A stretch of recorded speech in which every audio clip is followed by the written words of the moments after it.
मित्रो, माणसाला एक सवय असते एखादा कटू अनुभव धरून बसण्याची. या सवयीतून कसं बाहेर यावं या विषयावर आज आपण बोलणार आहोत. एकच धरून बसलं की तेच धरून बसायचं, ही एक सवय आपण जर सोडून दिली नाही तर आपल्या जीवनात सुख, समाधान, आनंद आणि प्रगती होणार नाही. एकच कटू अनुभव म्हणजे जीवन नसते. एक कटू अनुभव म्हणजे या आपल्या जीवन प्रवासातलं एक छोटासा बिंदू असतो फक्त, आणि तो बिंदू देखील आपल्याला खूप काही शिकवत असतो. आणि तो त्या बिंदूने दिलेली, त्या अनुभवाने दिलेली शिकवण आपल्या पुढच्या वाटचालीसाठी उपकारक ठरते. त्यामुळे या अनुभवातून बाहेर कसं यायचं, कटू अनुभवाला कसं हाताळायचं, या संदर्भात आपण चर्चा करू. पहिल्यांदा एक गोष्ट लक्षात ठेवा की फक्त हे अनुभव तुम्हालाच आला किंवा असे अनुभव फक्त तुम्हालाच येतात या विचारातून पहिल्यांदा बाहेर या. कारण जीवन म्हटल्यानंतर चढ उतार, सुख दुःख, ऊन सावली, मान अपमान, समज गैरसमज, चांगले अनुभव, वाईट अनुभव, चांगले कटू अनुभव, गोड अनुभव, हे जीवनाचा अविभाज्य भाग. असा एकही व्यक्ती नाही जगामध्ये ज्याला कधीच कटू अनुभवाला सामोरं जावं लागलं नाही. कटू अनुभव आला म्हणून काही माणसं तिथेच थांबतात, ते संपतात. पण कटू अनुभव गिळून टाकून जी माणसं पुढे जातात, ती माणसं प्रगती करतात, सुखी आनंदी जीवन जगतात. अनुभव वेगवेगळ्याच पद्धतीचे असतात. तुम्ही एखाद्या पदावर असताना तुमच्यासोबत जी माणसं वागत होती, आज तशी ती वागत नाहीत, याचं काही जणाला दुःख वाटते. अरे बाबा, उदाहरणार्थ तुम्ही कंडक्टर होतात एसटीचे, आता नाहीत. आता बस स्टेशनला गेलात, त्या गाडीत गेलात पुन्हा, तेव्हा तुम्ही गाडी शिरल्याबरोबर लोक तुम्हाला पैसे देत होते, त्याला तुम्ही तिकीट देत होतात एसटीचं, जेव्हा तुम्ही कंडक्टर होतात तेव्हा. आता तुम्ही कंडक्टर नाहीत, आता एसटीत गेलात, तुम्हाला पैसे द्यावे लागतात, तिकीट घ्यावं लागतं आणि प्रवास करावा लागतो.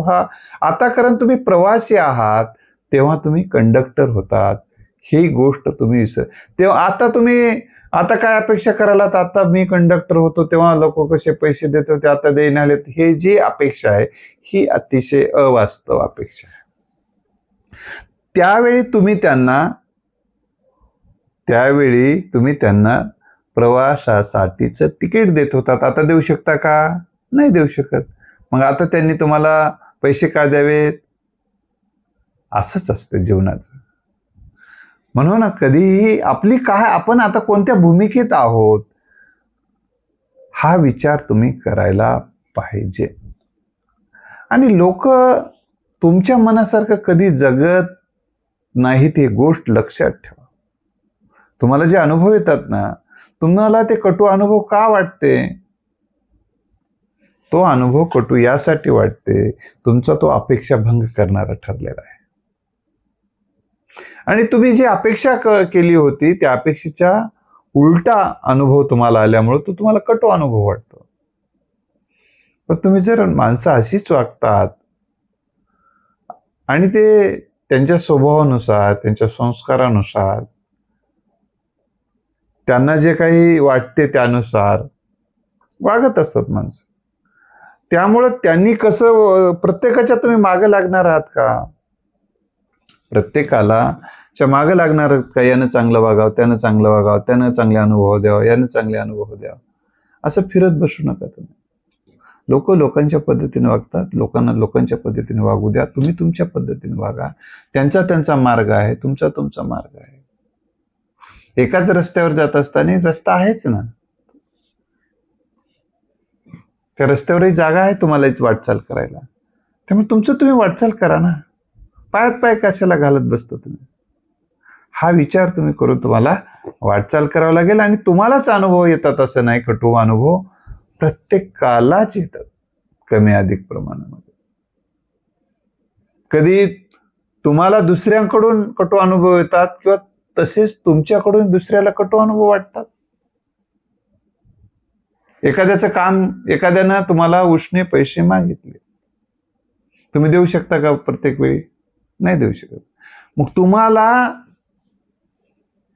ज्याला दिलात तुम्ही पैसे, त्यानं कधी तुम्हाला देत नाही, किंवा देते परंतु देऊन टाकते, तुम्ही घेतलेले पैसे देऊन टाकते, पण जेव्हा तुमची गरज पडली तेव्हा तो जेव्हा तुम्हाला देत नाही, त्याला तुम्ही जर कटू अनुभव समजलात तर अशा वेळी काय करणार तुम्ही? तर कटू अनुभव म्हणून आता कोणालाच काही खडकू द्यायचं नाही, कोणीच कोणाचं नवं असं जर विचार करून बसलात तर तुमचे रिलेशन खराब होऊन जातील, तुमचं पुढची वाटचाल थांबेल, प्रगतीच्या दिशेने जाणारे. असा विचार करायचा नाही. तर त्या व्यक्तीला मला सांगा, त्या व्यक्तीनं तुम्हाला पैसे मागितले, त्याचा अर्थच आहे तो गरीब आहे आर्थिक दृष्ट्या, असा विचार करा तुम्ही. मग आता याने कसं तरी करून तुमचे पैसे देऊन टाकलेत, हे त्याचे उपकार माना. आणि आता तुमचंही काम पडलं ना त्याला मागायला, त्याचा अर्थ तो गरीब आहे, त्याच्याकडे पैसे नाही आहेत, असा विचार करा, त्याच्यावर दया दाखवा. दुसरी गोष्ट, तुम्ही म्हणता की नाही त्याच्याकडे पैसे आहेत, पण कसं असते, कधी कधी त्याच्याकडे पैसा आहे परंतु एवढाही पैसा नाही त्याच्याकडे की तुम्हाला दिले आणि तुमच्याकडून आले नाही तरी त्याला काहीच वाटणार नाही, इतकेही पैसे नाहीत. मग त्यामुळे तो अनेक हातखळगे खात जीवनाची वाटचाल करत असेल. आणि अशी वाटचाल करत असताना असं खाचखळगे वाटचाल करत असताना त्याला काही कटू अनुभव आले असतील. बाबा आपण आधीच गरिबाची चटके खाल्लेले माणसं आहोत आणि जे काही पुंजी आपल्याकडे आहे ती जर परत देऊन टाकली, परत आलं नाही तर आपल्याला भीक मागायची वेळ येईल असं त्याला कदाचित वाटत असेल.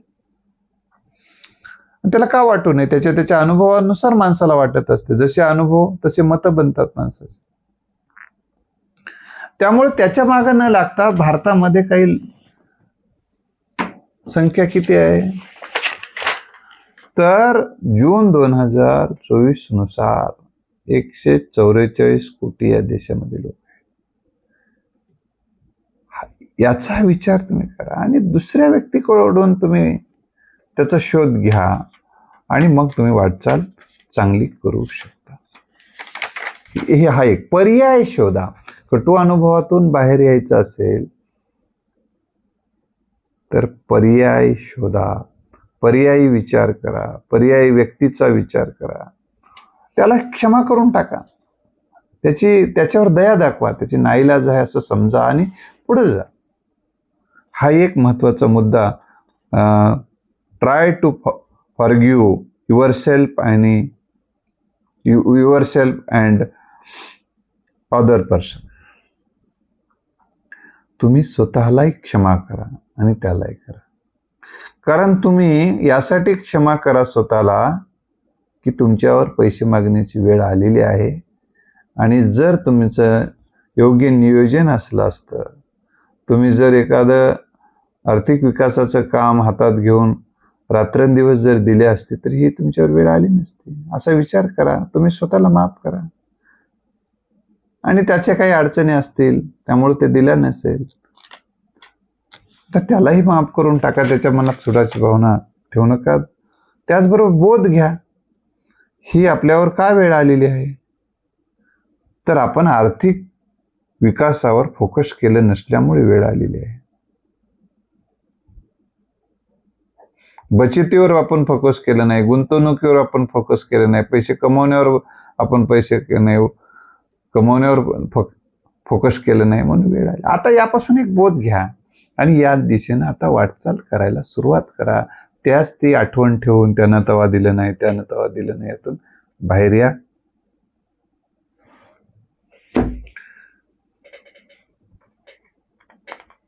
आणि या कामापासून तुम्ही त्याचे आभार माना. जो काय अनुभव तुम्हाला आलाय कटू, त्याचे आभार माना. या कटू अनुभवानं मला काय शिकवलं हे लिहा.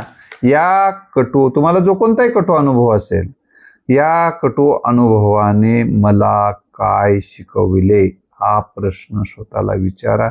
आणि ते काय काय शिकलात, काय काय बोध घेतलात, काय काय फायदा झाला ते लिहा.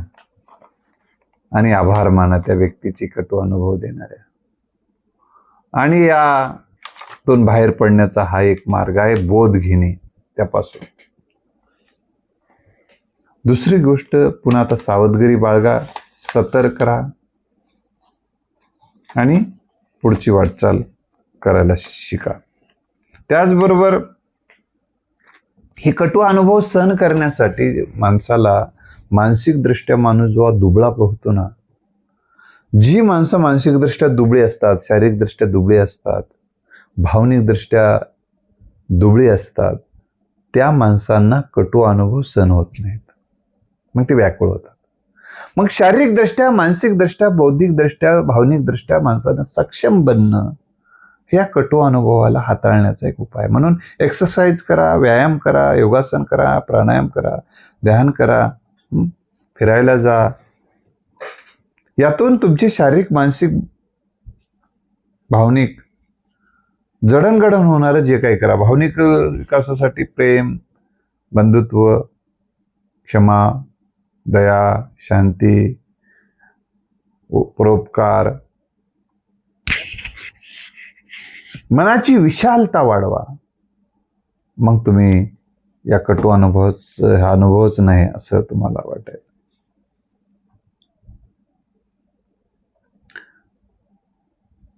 आता तथागतानं एकदा एका मुलाचा दगड लागला. तो झाडाला मारत होता फळं पाडण्यासाठी.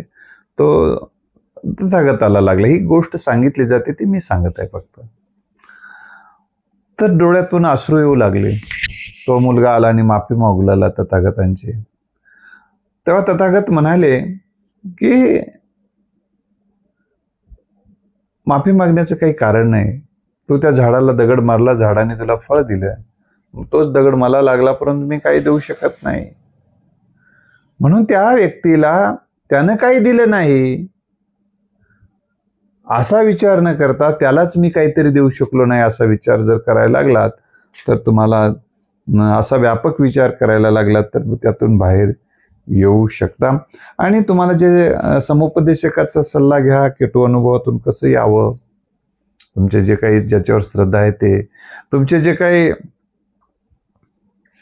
विश्वासू मित्र आहेत आणि घरामधले एखादा व्यक्ती विश्वासाचं वाटते तुम्हाला, त्या व्यक्तीला तुमचा हे कटू अनुभव व्यक्त करा. त्यातून काय होते, किंवा एखाद्या अपरिचित असणाऱ्या आजोबाला विचारा. आजोबा खूप छान सांगू शकतात. एखादे तुम्हाला जर वाटलं एखाद्या आजोबाचा सल्ला घ्या. अनुभवी व्यक्ती फार आपल्याला त्यातून चांगलं मार्गदर्शन करतात. पण तो माणूस सकारात्मक असावा एवढं लक्षात ठेवा. तो काहीतरी चांगलं सांगू शकतो यावर श्रद्धा असणारे एखाद्या आजोबा, तर त्यानं सुद्धा तो आजोबा आपल्याला खूप अनुभव त्यांच्या जीवनातले सांगेल. आणि एक लक्षात ठेवा की आपला जो विचार असतो ना, आपल्या जीवनात हे असं का वाढून ठेवलंय, हा यातूनच पहिल्यांदा बाहेरचा. सगळे कटू अनुभव हा शब्द काय तुमच्यासाठी जन्माला आलाय की काय? नाही, तुम्हाला कटू अनुभव येणार होता म्हणून कटू अनुभव हा शब्द आलाय नाही.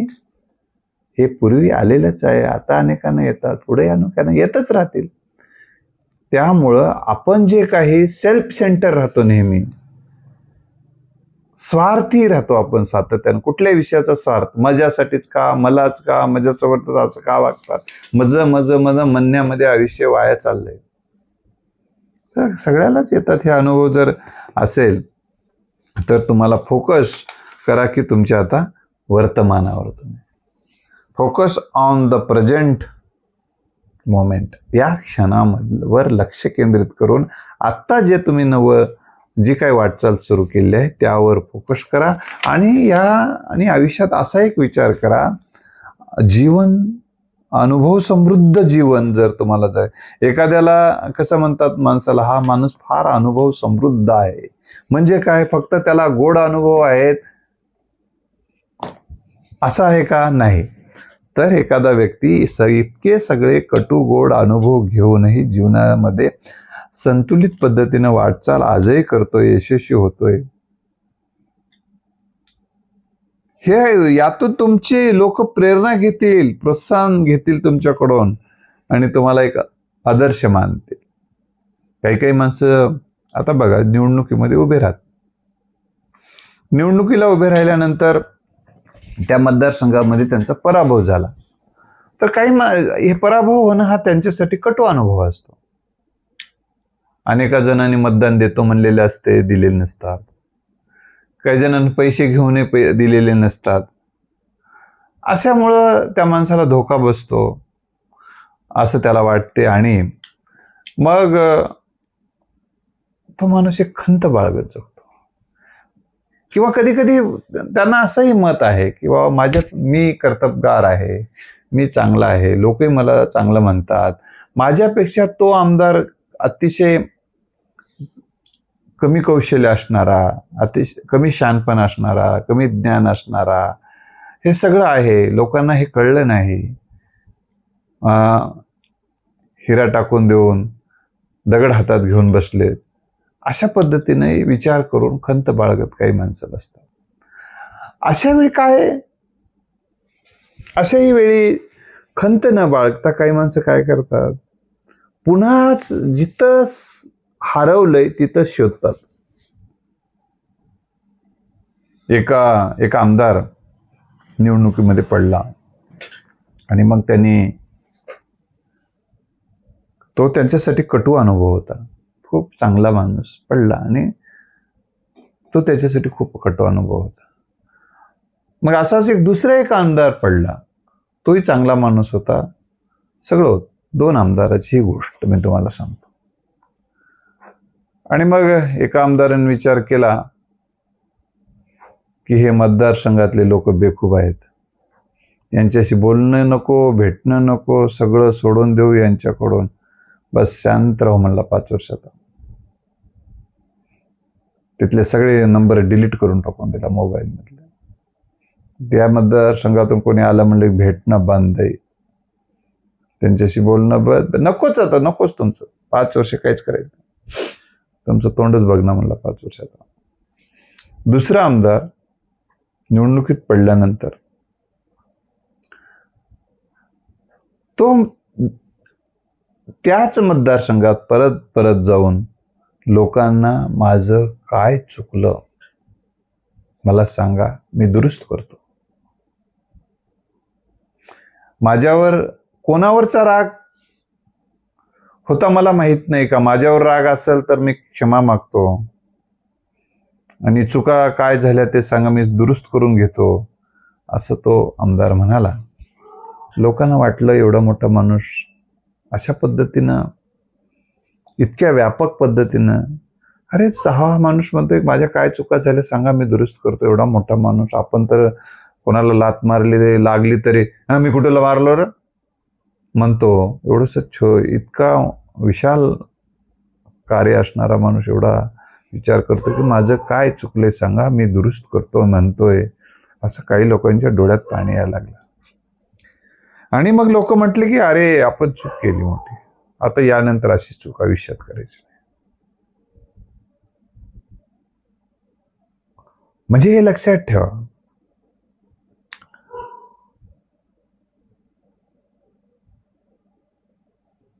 तुम्ही जोपर्यंत लोकांच्या हृदयात प्रवेश करणार नाही, लोकांच्या मनात प्रवेश करणार नाही, तुमचं अधिराज्य राहणार नाही, तुमचं राज्य राहणार नाही. आता मग दुसऱ्या वेळेस पुन्हा जेव्हा निवडणुका लागल्या तेव्हा परत उभा राहिल्यानंतर तो माणूस प्रचंड मतांनी निवडून आला आणि दुसरा जो आमदार आहे पुन्हा गेला 5 वर्षानंतर. आणि मग मतदान मागायला लागलं. 5 वर्ष कुठे होतात लोक विचारायला लागले.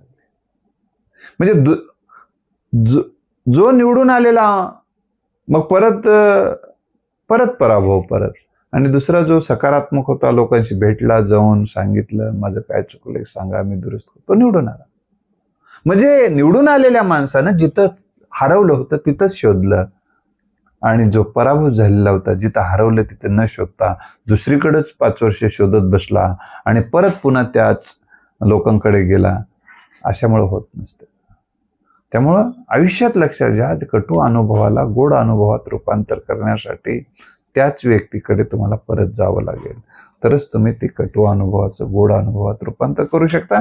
नसेल तर सोडून द्या, मतदारसंघ सोडा, दुसरा त्या व्यक्तीला कटू अनुभव आला ना मायनस करा. पण मग त्याविषयी चर्चा करत बसण्याला काही अर्थ असत नाही. म्हणून यातून तुमची तक्रारखोर अशी प्रतिमा तयार होते. सतत तक्रार करत राहायचं, यानं असा वागला, त्यानं तसा वागला, यानं तसा वागला, यानं तसा वागला. जर अशी सवय लागली तर रोज अनेक विषय येत राहतील तक्रारच करायला. तक्रारीचे लोकांना रिझल्ट हवे असतात. तक्रारीच्या याद्या देऊन यशाच्या गाद्या मिळत नसतात. तर लोकांना रिझल्ट हवे असतात. तर रिझल्ट देत देत वाटचाल करा, आणि अशा छोट्या छोट्या गोष्टीमध्ये गुंतून पडू नका. तिथंच थांबाल, पुढे चला. बेस्ट लक.